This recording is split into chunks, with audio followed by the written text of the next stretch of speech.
तो next instrument है metre bridge. Next instrument है मीटर ब्रिज। तो जो पहला एप्लीकेशन था पोटेंशियोमीटर का, वो पोटेंशियोमीटर के 2-3 एप्लीकेशन थे, ईएमएफ फाइंड करना, कंपेयर करना और इंटरनल रेजिस्टेंस फाइंड करना। इसके बाद नेक्स्ट है मीटर ब्रिज। तो मीटर ब्रिज का जो एप्लीकेशन है, इसका जो बेसिक प्रिंसिपल है वो है व्हीटस्टोन ब्रिज। ये है Wheatstone bridge. Wheatstone bridge principle पे एक्ट करता है व्हीटस्टोन ब्रिज, और वो भी कौन सा, बैलेंस्ड। तो बैलेंस व्हीटस्टोन की ब्रिज की कंडीशन होती है, ये हम लिखते हैं R1/R2 is equal to R3/R4। तो इसी प्रिंसिपल का यूज होता है मीटर ब्रिज।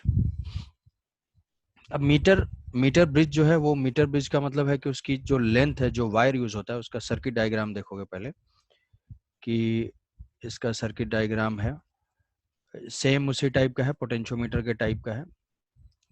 पोटेंशियोमीटर के टाइप का है, इसमें भी ये एक वुडन बॉक्स होता है।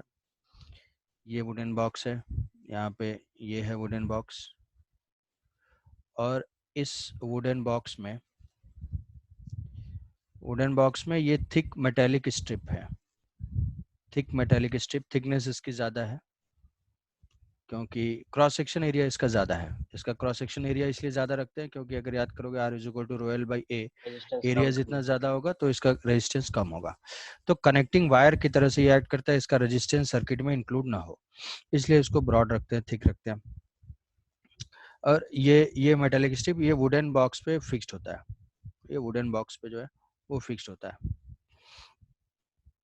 अब ये है इसका मीटर ब्रिज का वायर, ये मीटर ब्रिज का वायर है, ए बी इसका वायर है। और इसमें खास बात यही होती है कि ये 1 मीटर का होता है, मतलब 100 सेंटीमीटर का होता है, कि जो ए बी की लेंथ होती है ये फिक्स्ड होती है इसमें 100 सेंटीमीटर। अब इसमें है मिडिल में ये कनेक्शन होता है, इस कनेक्शन से हमारा ये गैल्वेनोमीटर कनेक्टेड होता है, ये है गैल्वेनोमीटर, और ये वही है स्लाइडर जिससे हम इलेक्ट्रिकल कांटेक्ट यहाँ पे मेंटेन कर सकते हैं। ये बैटरी है, एक्सटर्नल सोर्स कनेक्टेड है। तो अब इसमें अगर पोटेंशियोमीटर, यहाँ पे एक नोन रेजिस्टेंस है जिसको हमने R से डिनोट किया है, इसका रेजिस्टेंस नोन है, और ये जो X है ये है अननोन, ये अननोन रेजिस्टेंस है। तो यहाँ से हम इसको स्लाइड करते हैं, इसको इसके लॉन्ग, इस वायर के लॉन्ग स्लाइड करते हैं। स्लाइड करने से किसी पॉइंट पे हमें नल पॉइंट मिला जहाँ पे गैल्वेनोमीटर 0 हुआ, तो ये मान लिया कि वो लेंथ है L, और ये लेंथ हो जाएगी 100 माइनस L, ये हो जाएगा 100 माइनस L।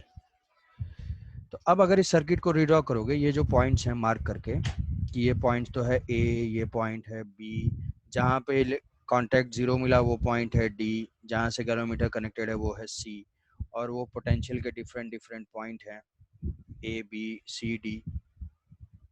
A और C के क्रॉस कनेक्टेड है रेजिस्टेंस R, तो ये रेजिस्टेंस R। यहाँ पे जो है C और B के क्रॉस कनेक्टेड है रेजिस्टेंस X, ये रेजिस्टेंस X।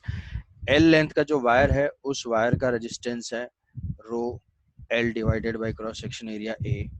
B और D के बीच में जो वायर कनेक्टेड है उसका लेंथ है 100 माइनस L, तो रेजिस्टेंस क्या हो जाएगा, रो 100 minus L divided by cross section area. Area दोनों का सेम है, एरिया ये दोनों का सेम है।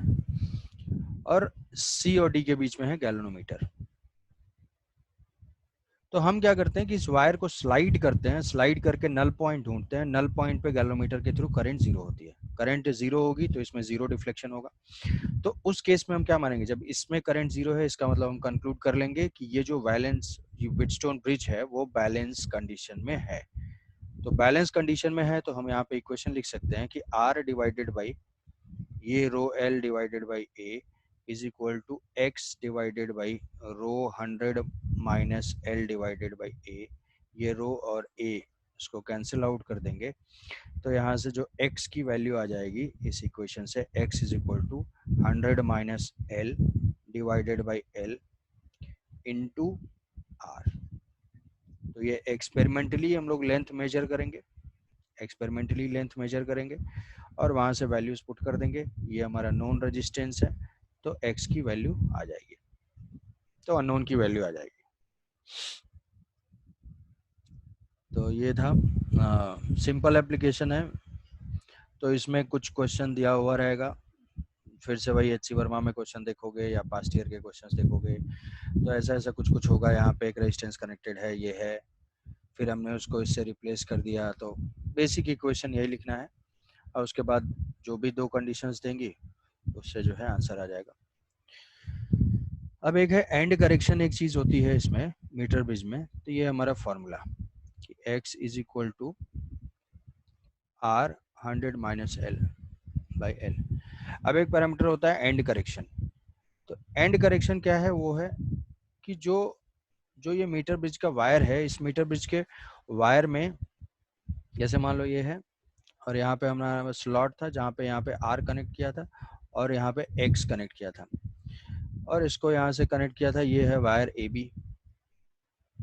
तो अब सोर्सेज ऑफ एरर, तो पोटेंशियोमीटर वाले एरर कांस्टेंट होंगे कि टेम्परेचर के वजह से जो रेजिस्टेंस चेंज होगा, वियर एंड टियर के वजह से जो रेजिस्टेंस चेंज होगा, यूसेज की वजह से जो रेजिस्टेंस चेंज होगा, तो वो सारे सोर्सेज ऑफ एरर तो होंगे ही।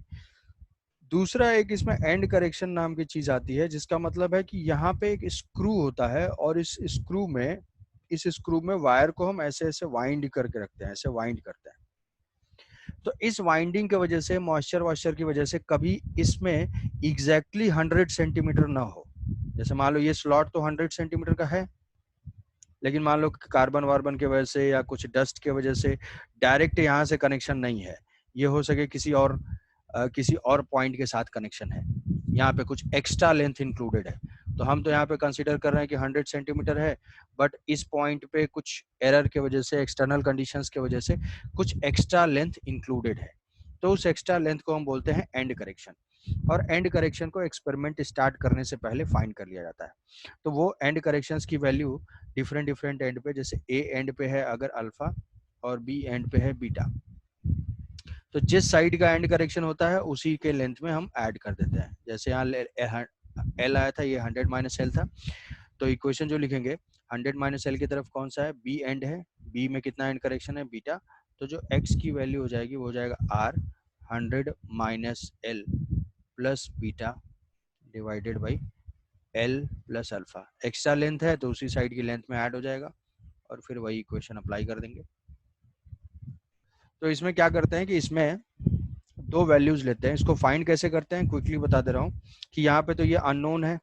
अब उसमें क्या करते हैं कि दो रेजिस्टेंसेस ले लेते हैं R1 R2, कि ये अल्फा और बीटा है एंड करेक्शंस, तो ये दो रेजिस्टेंसेस R1 R2 ले लेते हैं, और उसके हेल्प से हम यहाँ पे एंड करेक्शन फाइंड करते हैं। कैसे? कि ये वायर है, यहाँ पे एक बार R1 होगा, यहाँ पे R2 होगा, तो हमें कुछ लेंथ मिलेगी, कुछ लेंथ मिल गई, ये L1 मिल गया, या ऐसे मान लेते कुछ वैल्यूज ले लेते हैं कि ये मान लो 60 सेंटीमीटर और 40 सेंटीमीटर मिल गया। फिर क्या करेंगे कि इन दोनों के पोजीशंस को एक्सचेंज कर देंगे, पोजीशन एक्सचेंज कर देंगे तो फिर से ये इधर आएगा, तो फिर से वही लेंथ चेंज हो जाएगी, ये जो है यहाँ से 40 सेंटीमीटर हो जाएगा और यहाँ से 60 सेंटीमीटर हो जाएगा। पोजीशन एक्सचेंज करेंगे तो वो लेंथ भी उसी साइड शिफ्ट हो जाएगी। तो दो वैल्यूज आ जाएंगी, तो ऐसे ऐसे दो इक्वेशन लिखेंगे, और इक्वेशंस लिखने से ये दो हमारे अननोन है अल्फा बीटा, इसको फाइंड कर लेंगे। तो जनरली क्वेश्चन में अगर आएगा तो एंड करेक्शंस गिवन होंगे, कॉम्प्रिहेंशन टाइप का क्वेश्चन होगा तो वहां पे एंड करेक्शन फाइंड करना पड़ सकता है। तो ये था and correction. Sources of error same है, हीटिंग इफेक्ट ऑफ करंट, ज़्यादा देर तक सर्किट ऑन है तो टेम्परेचर राइज कर जाएगा, टेम्परेचर राइज करने से रेजिस्टेंस जो है इंक्रीज कर जाएगा। रेजिस्टेंस में change, non uniform cross section area due to repeated use of the wire, तो ये सारे बेसिक है। ड्यू टू ह्यूमिडिटी जो है, ह्यूमिडिटी की वजह से एक्स्ट्रा लेंथ ऐड हो सकती है, जिसकी वजह से एरर हो सकता है। तो ये था हमारा मीटर ब्रिज, ठीक है। इसमें एक पॉइंट ये है कि जनरली जो एक्सपेरिमेंट को एक्यूरेट रखने के लिए, एक्सपेरिमेंट एक्यूरेट हो, ऑब्जर्वेबल हो, जनरली हम कहाँ रखते हैं कि नल पॉइंट हमें 40 से 60 सेंटीमीटर के बीच में ही आना चाहिए। 40 से 60 सेंटीमीटर के बीच में। ऐसा क्यों? क्योंकि रेजिस्टेंस अगर बहुत कम होगा, तो जैसे मान लो कि ये दो स्लॉट हैं, ये दो स्लॉट, ये गैल्वेनोमीटर था, यहाँ पे रेजिस्टेंस एक आर का स्लॉट है, यहाँ एक्स का स्लॉट है। अब मान लिया कि ये 1 ओम ले लिया, और ये जो है, ये हमने अननोन जो लिया है वो है 1000 ओम, 100 ओम, तो यहाँ पे 1 सेंटीमीटर आएगा, समझ रहे हो? 1:100 होगा, तो ये 100 सेंटीमीटर का तो है, उससे कम ही आएगा बल्कि, तो यहाँ 1 सेंटीमीटर होगा। अब 1 सेंटीमीटर जिस डिवाइस से मेजर करोगे तो उसका स्केल लिस्ट काउंट ही बहुत कम है, तो 1 सेंटीमीटर में थोड़ा बहुत भी अगर एरर हुआ, मान लो तुमने रीड कर लिया 0.5 सेंटीमीटर, तो 50% का एरर आ जाएगा उसमें। तो इसीलिए जनरली क्या है कि रेजिस्टेंसेस जो है वो कंपेरेबल होने चाहिए, कि अगर यहाँ पे 100 ले रहे हैं तो यहाँ पे कुछ एक लार्ज वैल्यू टाइप का होना चाहिए। तो अगर हम रेजिस्टेंस, अब तुम कहोगे कि ये तो अननोन है, तो कैसे पता चलेगा कि कौन सा लें? इसमें क्या है कि अननोन हमने यहाँ पे कनेक्ट किया और नल पॉइंट यहाँ पे ढूंढ रहे हैं कॉन्टेक्ट करके, अगर मिडिल में मिल रहा है कॉन्टेक्ट करके तो हमारा एक्सपेरिमेंट ठीक जा रहा है, अगर किसी कॉर्नर पे आ रहा है तो उसमें जो है एरर ज्यादा हो सकता है, मैक्सिमाइज हो सकता है। इसीलिए एक थंब रूल टाइप का है कि generally null point is obtained near the midpoint of the meter pitch। आई बात समझ में? कि कोई एरर जो है वो मैग्नीफाई ना हो। तो ये कंडीशंस हैं इसकी मीटर ब्रिज की। तो मीटर ब्रिज का एप्लीकेशन है to find the unknown resistance using Wheatstone bridge। What is the principle of meter bridge? Principle of meter bridge is Wheatstone bridge। So to minimize the error, generally we observe the null point near the midpoint of the meter bridge। तो ये circuit diagram है, उसका application है, sources of error है। अब next device है moving coil galvanometer. तो ये जनरली ये जो टॉपिक है, ये टॉपिक हमारे एनसीईआरटी में गिवन है मैग्नेटिक इफेक्ट ऑफ करंट में, बट ये भी एक मेजरिंग डिवाइस है, इसलिए हम लोग उसको यहीं पे पढ़ेंगे और इसके कुछ वर्किंग जो है वो वहाँ से डिस्कस कर लेंगे। तो इसमें नाम में ये मूविंग कॉइल गैल्वेनोमीटर, कोई कॉइल मूव कर रहा है, तो इसका आता है कंस्ट्रक्शन, बेसिक कंस्ट्रक्शन ड्रॉ करने के लिए। तो कंस्ट्रक्शन थोड़ा सा समझने की कोशिश करोगे। ये होता है स्फेरिकल मैग्नेट, स्फेरिकल मैग्नेट, ये सेपरेट एक डायग्राम ड्रॉ करते हैं। स्फेरिकल मैग्नेट मतलब ऐसे टाइप का, सिलिंड्रिकल मैग्नेट एग्जैक्टली ऐसे बोल सकते हो, इस टाइप का है, सिलिंड्रिकल मैग्नेट टाइप का है। यहाँ पे एक रेडियस है, ऐसे कुछ रेडियस है इसकी।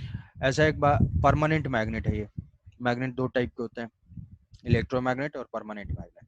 तो परमानेंट मैग्नेट जैसे हमारा बार मैग्नेट होता है, तो ये परमानेंट मैग्नेट है, मतलब इसकी मैग्नेटिक प्रॉपर्टी, चुंबकीय शक्ति, ये परमानेंट है। ये है साउथ पोल, नॉर्थ पोल और साउथ पोल। तो वैसे किसी को डाउट होगा सर मोनोपोल तो एग्जिस्ट नहीं करता है। ये जो है परमानेंट मैग्नेट है जिसके नॉर्थ पोल साउथ पोल दोनों ही है, ठीक है। दो डिफरेंट मैग्नेट भी हम लेंगे तो यहाँ पे साउथ पोल रख देंगे, यहाँ पे नॉर्थ पोल रख देंगे। तो ऐसा जो है एक इम्पॉर्टेंट चीज यहाँ पे ये है कि ये सिलिंड्रिकल टाइप का होता है, सिलिंड्रिकल टाइप का, ऐसे कैविटी टाइप का। और इसमें ये नॉन मैग्नेटिक सिलेंडर है, नॉन मैग्नेटिक मतलब ये प्लास्टिक का होगा, ऐसा कुछ सिलेंडर है। और ये है इसकी एक्सिस, ये यहाँ पे एक्सिस है। तो यहाँ पे अगर इसको ड्रॉ करूंगा तो ये एक सिलेंडर टाइप का है एग्जैक्टली। तो एग्जैक्ट डायग्राम जो है वो थोड़ा एनसीईआरटी से रेफर करना पड़ेगा। ये ऐसा सिलेंडर यहाँ तक एक्सटेंडेड है और ये जो है ये अपने एक्सिस के अबाउट रोटेट कर सकता है, ये अपने एक्सिस के अबाउट रोटेट कर सकता है। और इसी के साथ यहाँ पे एक पॉइंटर होता है, एक पॉइंटर होता है। ये जो है सर्कुलर स्केल होती है, ये सर्कुलर स्केल होती है जिस पे डिविजन्स होते हैं। डिविजन्स का नंबर कुछ भी हो सकता है, 0 से 100, 50 कुछ भी हो सकता है। तो अगर यहाँ पे है तो 0 और यहाँ से है तो ये full scale deflection, full scale deflection वो डिपेंड करेगा। अब इसमें जहाँ से हम कनेक्शन करते हैं वो कनेक्शन का एक वायर आता है और वो वायर जो है इसके ऊपर वाइंडेड होता है, ऐसे ऐसे ऐसे। मतलब हमें इस डायग्राम में जो कॉपी में उसमें फ्रंट दिख रहा है। अगर ऐसे हम सिलेंडर लेते हैं तो ये इसके लेंथ के लॉन्ग ऐसे है और इसके लेंथ के लॉन्ग है, फिर यहाँ से फिर यहाँ से, तो ऐसे ऐसे एक वाइंडिंग होती है। और इस वाइंडिंग की वजह से इस कॉइल जो फॉर्म होगा, जो लूप फॉर्म होगा, क्या ये विजुलाइज कर पा रहे होगे कि वो रेक्टेंगुलर शेप का होगा? Yes sir, rectangular. ये हमारा ये वायर है और ये वायर की वाइंडिंग ऐसे साइड से देखेंगे तो इस टाइप का होगा, ऐसे ऐसे। फ्रंट से देखेंगे तो ये एक लूप है, ये दूसरा लूप है, ये तीसरा लूप है, ये फ्रंट है, इसके पीछे जो है वायर जा रहा है, वायर की वाइंडिंग है। तो ये एक स्क्वायर लूप फॉर्म कर रहा है, एक लूप फॉर्म कर रहा है, ठीक है। अब इसमें मैग्नेटिक इफेक्ट ऑफ करंट की प्रॉपर्टी सिर्फ इतनी है कि अगर कोई भी लूप होता है तो उस लूप का एक मैग्नेटिक मोमेंट होता है। मैग्नेटिक मोमेंट क्या है? जैसे डाइपोल मोमेंट, शायद इलेक्ट्रोस्टैटिक्स में थोड़ा बहुत अगर बताया गया होगा, नहीं भी बताया गया हो तो कोई बात नहीं। मैग्नेटिक मोमेंट मतलब जैसे बार मैग्नेट है, बार मैग्नेट का नॉर्थ पोल साउथ पोल होता है, तो ये क्या है? एक डाइपोल है, मतलब इसमें दो पोल है, डाइपोल। तो वैसे ही ये भी जो है, जो करंट कैरिंग लूप होता है, ये एक मैग्नेट की तरह से बिहेव करता है, और उस मैग्नेट का मैग्नेटिक मोमेंट जो है वो डाइपोल की स्ट्रेंथ को मेजर करता है। दैट मैग्नेटिक मोमेंट जो हम मेजर करते हैं वो होता है NIA। इसको अभी यहाँ पे याद रखना पड़ेगा, इसका डेरिवेशन हम लोग करेंगे मैग्नेटिक इफेक्ट ऑफ करंट में 4th चैप्टर में, इसके बाद वाले चैप्टर में। तो n क्या है? Number of turns. Number of turns मतलब मान लो कि हमने यहाँ पे 4 बार ऐसे वाइंडिंग किया ऐसे, तो n की वैल्यू हो जाएगी 4। तो ये हो जाएगा नंबर ऑफ टर्न्स। I जो है करंट, और ये एरिया क्या है? एरिया इस लूप का जितना एरिया इनक्लोज कर रहा है। तो ये हो जाएगा नंबर ऑफ टर्न्स, और ये है करंट, और ये है एरिया। तो अभी के लिए इतना याद रखना है, किसी भी करंट कैरिंग लूप का मैग्नेटिक मोमेंट होता है NIA। अब इसके बाद दूसरी चीज याद रखनी होगी कि अगर उस मैग्नेट को हम किसी मैग्नेटिक फील्ड में प्लेस करते हैं, किसी भी मैग्नेट को या किसी भी डाइपोल को अगर हम मैग्नेट में प्लेस करते हैं तो वो एक टॉर्क अप्लाई करता है, और टॉर्क का मैग्नीट्यूड होता है tau is equal to m cross b। ये फॉर्मूले का डेरिवेशन भी जो है वो मैग्नेटिक इफेक्ट ऑफ करंट में है। तो ये टॉर्क हम ऐसे लिख लेंगे mb sin theta, mb sin theta, torque is equal to mb sin theta. तो ये समझना है कि कोई भी करंट कैरिंग लूप होगा, वो लूप अगर मैग्नेटिक फील्ड में है तो उसका एक मैग्नेटिक मोमेंट होगा। मैग्नेटिक मोमेंट कैसे फाइंड करते हैं उसका डेरिवेशन बाद में देखेंगे। तो उसका मैग्नेटिक मोमेंट हो जाएगा NIA, और उस लूप के ऊपर एक टॉर्क एक्ट करेगा m क्रॉस b का मतलब हो गया mb sin थीटा। अब ये जो मैग्नेटिक मोमेंट का जो डायरेक्शन होता है, इसकी जो डायरेक्शन होती है वो हम राइट हैंड थंब रूल से फाइंड करते हैं। राइट हैंड थंब रूल से फाइंड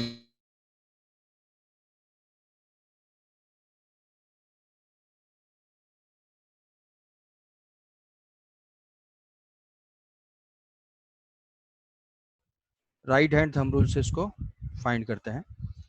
तो राइट हैंड थंब रूल जैसे देखो कई सारी चीजें हैं, थोड़ा सा पैनिक मत होना। इसकी डायरेक्शन जैसे मान लो ये लूप है, ये स्क्वायर लूप है, इस स्क्वायर लूप में करंट ऐसे फ्लो हो रहा है, ऐसे, ठीक है, करंट ऐसे फ्लो हो रहा है। ये कौन सा है? ये इस सिलेंडर का साइड व्यू है, इस सिलेंडर का साइड व्यू है। ये फ्रंट व्यू है और ये बैक है, यहाँ से साइड व्यू हम देख रहे हैं। तो हमें ऐसे लूप दिखा, मान लो ये वायर ऐसे जा रहा है ऊपर से, तो अगर हम इस साइड से ऑब्जर्व करेंगे तो करंट हमें ऐसे दिखेगा। मतलब करंट के साथ अगर हम फिंगर को कर्ल करेंगे राइट हैंड का, जैसे कि क्रॉस प्रोडक्ट में डायरेक्शन फाइंड किया था, उसी टाइप से फिंगर को अगर हम कर्ल करेंगे तो ये सेंस एंटी क्लॉकवाइज में, क्लॉकवाइज सेंस में है। तो क्लॉकवाइज सेंस में जो फिंगर कर्ल करते हैं तो थंब जो पॉइंट आउट करेगा, वो थंब पॉइंट आउट करेगा इसके डायरेक्शन में। मतलब किस डायरेक्शन में होगा? इनटू द प्लेन और out of the plane? Into the plane. Into the plane. तो अगर फिंगर हम कर्ल करते हैं राइट हैंड का, तो जो थंब पॉइंट आउट करेगा वो मैग्नेटिक मोमेंट की डायरेक्शन होगी, मैग्नेटिक मोमेंट की डायरेक्शन होगी, ठीक है। तो मैग्नेटिक मोमेंट की जो डायरेक्शन होगी वो हो जाएगी इसके परपेंडिकुलर, और मैग्नेटिक मोमेंट का मैग्नीट्यूड है NI इंटू ए, ये है, ये दो 2 पॉइंट कि मैग्नेटिक मोमेंट का डायरेक्शन करंट कैरिंग लूप के परपेंडिकुलर और उसका मैग्नीट्यूड एन आई इंटू ए है। अब यहाँ पे अब कोई भी अगर है तो उसके ऊपर टॉर्क एक्ट कर रहा है, तो टॉर्क एक्ट करता है तो ये चीज देखोगे कि अब जैसे ही करंट फ्लो किया तो करंट फ्लो किया तो ये एक लूप बना और उस लूप के ऊपर मैग्नेटिक फील्ड कैसे है। इस सिलिंड्रिकल मैग्नेट का एडवांटेज ये है कि यहाँ से यहाँ पे फील्ड जो है वो सरफेस के परपेंडिकुलर होगी, फील्ड लाइंस। तो फील्ड लाइंस हमेशा परपेंडिकुलर है। तो परपेंडिकुलर होने से क्या होगा कि किसी भी मोमेंट पे, क्योंकि मैग्नेटिक फील्ड तो हर डायरेक्शन में है, मैग्नेटिक फील्ड ऐसे सोचो कि हर डायरेक्शन में ये लूप है, एक लूप सिंगल लूप सोचो, मान लिया अभी ये लूप है जिसका फ्रंट व्यू में दिख रहा है, इसका मैग्नेटिक मोमेंट प्लेन के परपेंडिकुलर है, ठीक है। अब हमने रेडियल फील्ड लिया है, रेडियल फील्ड मतलब ये मैग्नेट है, इस मैग्नेट की वजह से ये रेडियल फील्ड है, रेडियल फील्ड है ऐसे। अब इसमें से कोई ना कोई मैग्नेटिक फील्ड क्या है, इस मैग्नेटिक मोमेंट वेक्टर के साथ 0 डिग्री पे है और कोई ना कोई मैग्नेटिक फील्ड जो है इस वेक्टर के साथ 90 डिग्री पे है। मतलब ऐसा समझ सकते हो कि किसी भी मोमेंट पे नेट रिजल्टेंट मैग्नेटिक फील्ड जो है ऐसे और ऐसे होगा। तो ये जो मैग्नेटिक मोमेंट है, इस मोमेंट का टॉर्क यहाँ पे देखोगे, टॉर्क किसके ऊपर डिपेंड कर रहा है, M B into sine theta. Theta is the angle between magnetic field and magnetic moment, B और एम के साथ। ये है एम की डायरेक्शन और ये है बी की डायरेक्शन। तो बी की डायरेक्शन रेडियल है, रेडियल मतलब बहुत सारे वेक्टर ऐसे ऐसे सारे इंक्लाइंड हैं, ऐसे है ऐसे है ऐसे है। सबका अगर हम रिजल्टेंट देखेंगे तो किस डायरेक्शन में हो जाएगा, एक हॉरिजॉन्टल एक वर्टिकल। अब यहाँ पे ये मैग्नेटिक मोमेंट है, थोड़ा सा हिम्मत के साथ भी, कुछ तो टेंशन में आ ही गए होंगे कि क्या चल रहा है, ये सब बहुत ज्यादा ओवरडोज हो रहा है, ठीक है। तो पॉइंट ये है कि सिलिंड्रिकल मैग्नेट लेने से हमेशा इस लूप पे टॉर्क मैक्सिमम होगा। ऐसा क्या जरूरत है, ऐसा जरूरत ये है क्योंकि अगर टॉर्क मिनिमम होगा तो सेम मैग्नेट में टॉर्क कम होगा, तो ये निडल जो है ये कम रोटेट करेगी, कम रोटेट करेगी। तो हमें फिर क्या करना होगा कि मैग्नेटिक स्ट्रेंथ बढ़ाना होगा। मैग्नेटिक स्ट्रेंथ बढ़ाने के लिए ज़्यादा पैसा लग जाएगा, इंस्ट्रूमेंट जो है वो कॉस्टली हो जाएगा। तो इंस्ट्रूमेंट को सस्ता रखने के लिए हम ये स्फेरिकल सिलिंड्रिकल टाइप का मैग्नेट लेते हैं। That cylindrical magnet can generate a radial field और that radial field will apply maximum torque. Maximum torque की वजह से इसका रोटेशन पॉसिबल होगा। तो जैसे ही करंट गई यहाँ पे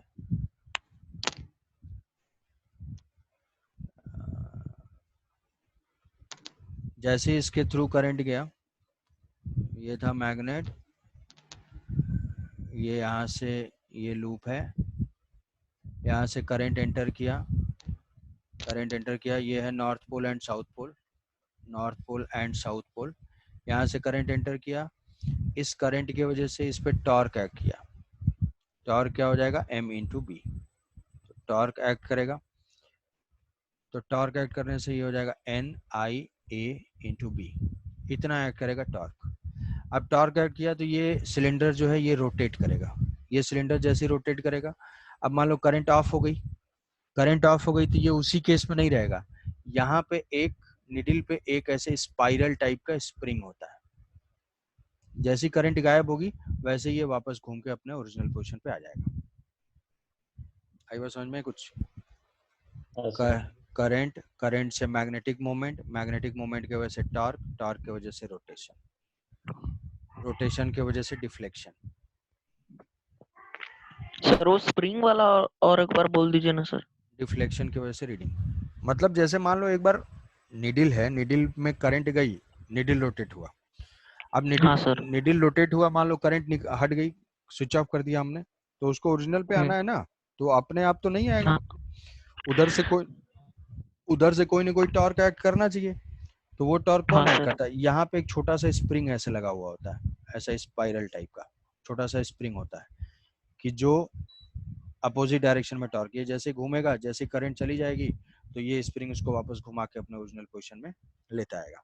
जैसे हाँ हाँ हाँ डोर सर। का स्टॉपर होता है, जैसे डोर का स्टॉपर होता है ना, डोर ओपन करके कोई अंदर गया फिर घुस गया तो यस वापस सर। डोर क्लोज हो गया, उसी टाइप का।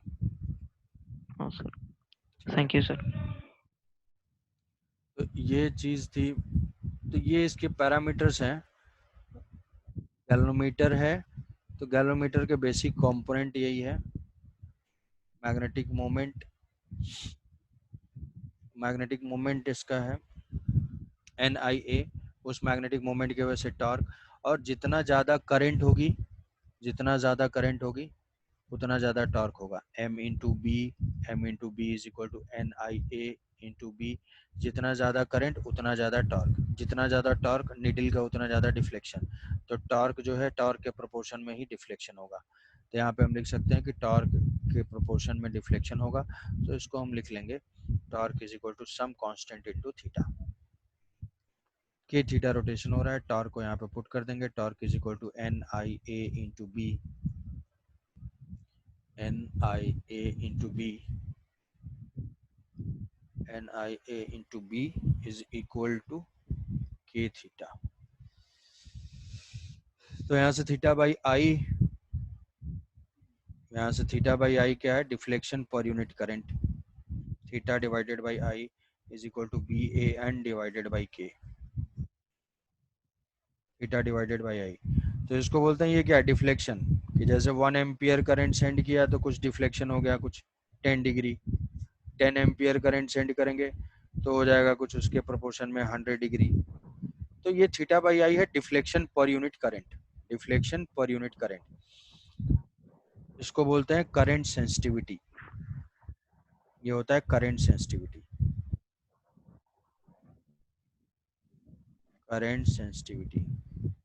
करंट सेंसिटिव का मतलब है कि कितना स्मॉल करंट होगी, उस स्मॉल करंट के लिए डिफ्लेक्शन लार्ज हो। अगर करंट सेंसिटिविटी ज़्यादा है, मतलब छोटी सी करंट में भी क्या है, डिफ्लेक्शन लार्ज है, तो हम उसमें मेजर कर सकते हैं। जैसे 1 मिली एम्पियर है, 1 मिली एम्पियर को भी मेजर कर पाएंगे। तो जो डिवाइस ज़्यादा सेंसिटिव है, जो पर्सन ज़्यादा सेंसिटिव है, थोड़ा सा बोल दो रोना स्टार्ट कर देगा, तो उसको बोलेंगे कि ये सेंसिटिव है।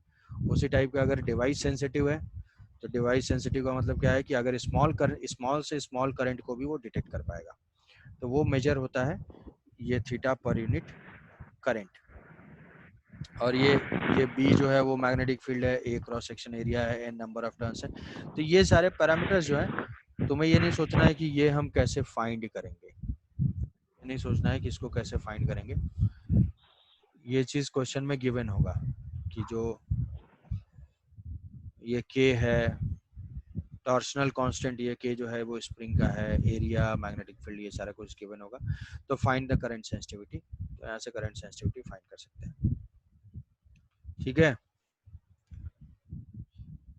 Yes sir. सर वो बोले ना सर यस कि sir. Magnet radial magnetic field हाँ छोड़ेगा इसलिए उसका टॉर्क मैक्सिमम होगा। हाँ, वो मतलब हर डायरेक्शन में अपना, मतलब रेडियल होने से हर डायरेक्शन में अपना मैग्नेटिक फील्ड छोड़ता है, इसीलिए मतलब मैक्सिमम होगा हाँ टॉर्क। हाँ हाँ, इसलिए रेडियल होने की वजह से हर डायरेक्शन में मैग्नेटिक फील्ड है उसका, ठीक है, नॉर्थ से साउथ। अब हर डायरेक्शन में है तो लूप किसी भी पोजीशन में जाएगा हमेशा मैक्सिमम टॉर्क एक्सपीरियंस करेगा। ये कोई भी पोजीशन होगी, मान लो लूप रोटेट कर गया तो मैग्नेटिक मोमेंट है ये। अब इसमें यहाँ से भी कोई ना कोई मैग्नेटिक फील्ड तो होगा भी, जो कि इसके परपेंडिकुलर होगा, और यहाँ पे थीटा जो है वो 90 डिग्री हो जाएगा। तो ये अभी ये मैग्नेटिक फील्ड जो है मैक्सिमम टॉर्क अप्लाई कर रहा है, तो लूप को हर पोजीशन में मैक्सिमम टॉर्क मिलेगा। This is the utility. ये क्वेश्चन है, क्वेश्चन आता है कि what is the utility of cylindrical magnet और what is the need of radial magnetic field. Radial magnetic field का सर नीड यही, मतलब थीटा हमेशा 90 डिग्री रहेगा। हाँ थीटा हमेशा 90 डिग्री रहेगा, तभी तो टॉर्क है ना ये M B sine theta, M B sine theta. हाँ सर। ठीक है, तो ये टॉर्क जो है मैक्सिमम हो जाएगा, तो torque is equal to M into B. अब मान लो आर जो है सर वो बताओ। सर लेकिन जो हमारा मैग्नेटिक मूवमेंट है ना सर, हाँ सर वो तो एक ही डायरेक्शन है ना उसका, मतलब उसका तो। हाँ, लूप के परपेंडिकुलर, लेकिन लूप रोटेट कर रहा है ना, अच्छा हाँ सर, हाँ सर समझ गया लूप सर। लूप रोटेट कर रहा है। करंट गई, लूप रोटेट किया रोटेशन की वजह से। Yes sir. अब अगर जो जो कॉयल है, इसमें जो कॉयल है उस कॉयल का रेजिस्टेंस है RG. RG is the resistance of coil. RG जो है करंट रेजिस्टेंस ऑफ कॉयल है। तो जो मैक्सिमम वोल्टेज मेजर कर सकता है V is equal to I into R G. RG is the resistance of coil, V is equal to I into R G. तो ये जो थीटा बाई वी है इसको बोलते हैं वोल्टेज सेंसिटिविटी। आई की वैल्यू को यहाँ पे पुट कर देंगे तो ये आ जाएगा थीटा डिवाइडेड बाई वी। तो डिफ्लेक्शन पर यूनिट वोल्टेज ड्रॉप, तो ये होती है voltage sensitivity BAN divided by K. Current sensitivity is equal to BANK, BANK से याद रख सकते हो, बैन यहाँ पे के नीचे है। तो ये करंट सेंसिटिविटी और वोल्टेज सेंसिटिविटी में रेजिस्टेंस से डिवाइड कर देंगे तो वो वोल्टेज सेंसिटिविटी होती है। यहाँ पे जनरली जो रेजिस्टेंस और वोल्टेज होते हैं वो बहुत ही स्मॉल मेजर कर सकते हैं। ये जो है हम मिली एम्पियर या मिली वोल्ट का ही मेजर कर सकते हैं। तो इसीलिए हम इसको बोलते हैं कि ये करंट डिटेक्टिंग डिवाइस है। क्यों? क्योंकि अगर बहुत लार्ज करंट फ्लो करेगी तो इस नीडल के ऊपर टॉर्क बहुत ज़्यादा होगा, टॉर्क भी बहुत ज़्यादा होगा और वायरिंग बहुत ही थिन होती है, हीटिंग भी बहुत ज़्यादा होगी और इस हीटिंग की वजह से ये जो है ये बर्न कर जाएगा कॉइल। तो इसलिए ये ऐसे डिजाइन होता है, ये बहुत ही स्मॉल करंट के लिए टेस्टर की तरह से डिजाइन होता है कि केवल हम टच करें और ये देख लें कि डिफ्लेक्ट हो रहा है, मतलब करंट आ रही है। कितनी करंट आ रही है वो हम फाइंड करते हैं एमीटर और वोल्ट मीटर से। गैल्वेनोमीटर से सिर्फ डिटेक्ट करते हैं करंट, जैसे कि पोटेंशियोमीटर में इसको यूज किया था, ये सब। तो सर्किट सिंबल इसका गिवन है कि ये है इसका सर्किट सिंबल तो वो स्केल की क्या जरूरत है। हाँ, स्केल, स्केल की क्या जरूरत? स्केल की जरूरत ये है कि वो अब उस पर मार्क होता है कि मैक्सिमम कितनी करंट मेजर कर सकता है। उसका जो उसकी एक रेंज होती है, ये जो गैल्वेनोमीटर है उसकी रेंज है 1 मिली एम्पियर से, हाँ 1 मिली एम्पियर से इसका। हाँ, वो बिना स्केल का भी रहता है क्योंकि इसके बाद गैल्वेनोमीटर को फिर हम कन्वर्ट करते हैं, गैल्वेनोमीटर को कन्वर्ट करते हैं एमीटर और वोल्टमीटर में।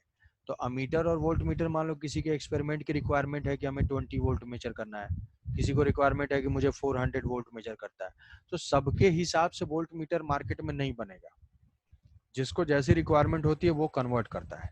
तो इसके लिए जो स्टैंडर्ड गैल्वेनोमीटर है उस गैल्वेनोमीटर की एक रेंज होती है कि भाई इसकी मैक्सिमम औकात जो है वो 1 मिली एम्पियर की है। फिर अब हम उसके हिसाब से डिजाइन करेंगे अपना एमीटर जिसकी औकात जो है 10 एम्पियर की हो। किसी को चाहिए 50 एम्पियर की, तो उसको पता होना चाहिए कि ये गैल्वेनोमीटर का डिजाइन कितना है, तब वो कन्वर्ट कर पाएगा। ठीक है, हाँ ये सही बोल रहे हो कि उसकी जरूरत डिटेक्ट ही करना है तो कुछ और भी यूज कर सकते हैं कि करंट फ्लो हो रहा है नहीं हो रहा है, कुछ और भी कर सकते हैं। तो गैल्वेनोमीटर दोनों टाइप के होते हैं, सिंगल टाइप का भी होता है जिसमें यहाँ 0 से स्टार्ट होके ऐसे जाएगा, किसी किसी में न्यूट्रल पोजीशन में ऐसे रहेगा, करंट की डायरेक्शन चेंज होगी तो ये इधर जाएगा ये इधर जाएगा, डिफ्लेक्शन दोनों साइड हो सकता है। तो दोनों टाइप के गैल्वेनोमीटर होता है। अभी आजकल ये चल रहा है ज्यादा, पहले ये चलता था। तो galvanometer it generally range is milli ampere and milli volt respectively. यही है सर्किट सिंबल जो है वही सर्किल और जी से हम स्टार्ट करेंगे। तो अब इसके बाद है कन्वर्जन, दो इसके कन्वर्जन है, अमीटर और वोल्ट मीटर। तो ये मान लो कि ये दो क्वेश्चन जो है बिल्कुल इंस्ट्रूमेंट से श्योर है, बोर्ड के लिए श्योर है कि कन्वर्जन जो है, कन्वर्जन के ऊपर न्यूमेरिकल क्वेश्चन आ जाता है, ऑब्जेक्टिव में भी आ सकता है, मेडिकल एग्जाम में ज़्यादातर आ जाता है। तो इसमें पहला है कि हम कैसे कन्वर्ट करेंगे गैल्वेनोमीटर को और वोल्टमीटर को। तो ये देखो भाई, आज तो यार ये मुश्किल है, रोहित को ऐसे निराशा हो जाएगी क्या? नहीं सर, ऐसे ही बोल रहा था।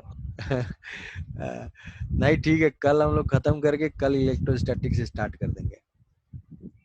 ये हाँ सर ठीक। कल इलेक्ट्रोस्टैटिक से स्टार्ट कर देंगे। ये दो पॉइंट बचे हुए हैं, कलर कोडिंग है और एमीटर वोल्ट मीटर है, तो अभी वो डिस्कस करेंगे, बीच में डिस्कनेक्ट हो जाएगा। तो नेक्स्ट क्लास में कल जो है हम लोग स्टार्ट कर लेंगे। हाँ सर ठीक आज है। ये आज अरे एच सी वर्मा कर लो यार, और एच सी वर्मा करके जो डाल दोगे उसको मैं डिस्कस करके डाल दूंगा, उसके बाद फिर थोड़ा मुश्किल हो जाएगा। बताओ क्या बोलो। सर एक्सटेंडेड व्हीटस्टोन ब्रिज कुछ होता है क्या सर? हाँ, एक्सटेंडेड व्हीटस्टोन ब्रिज भी होता है। एक्सटेंडेड व्हीटस्टोन ब्रिज मतलब जैसे यहाँ पे जो दो होते हैं ना, जल्दी से देख लो, ये जैसे मान लो ये दो है, तो ये दो का हम रेशियो देख रहे हैं। अगर मान लो ये बहुत सारा हो गया ऐसा, तो वो एक्चुअल में सिमेट्री है, जो मान लो तुम देख रहे होगे शायद, वही एच सी वर्मा का जो क्वेश्चन है, यहाँ पे कुछ कनेक्टेड होगा ऐसे। हाँ यस सर, सर। 42 नंबर, ऐसे 42 नंबर। ऐसे सर 40 to 43 सर। 10 10 20 20 30 30 40 40 ऐसा कुछ है अगर, ठीक है। तो ये सिमेट्री भी है, यहाँ से देखोगे तो ये वोल्टेज सिमेट्री भी है, तो ये दोनों रिमूव हो जाएंगे। तो इसी को कोई एक्सटेंडेड व्हीटस्टोन ब्रिज भी बोल देता है, ठीक है, समझ पा रहे हो। Yes sir. ये सिमेट्री भी है, यस सर। सिमेट्री है, या फिर व्हीटस्टोन ब्रिज भी है, इसको बोल देते हैं कि एक्सटेंडेड व्हीटस्टोन ब्रिज। दो था, अब इसका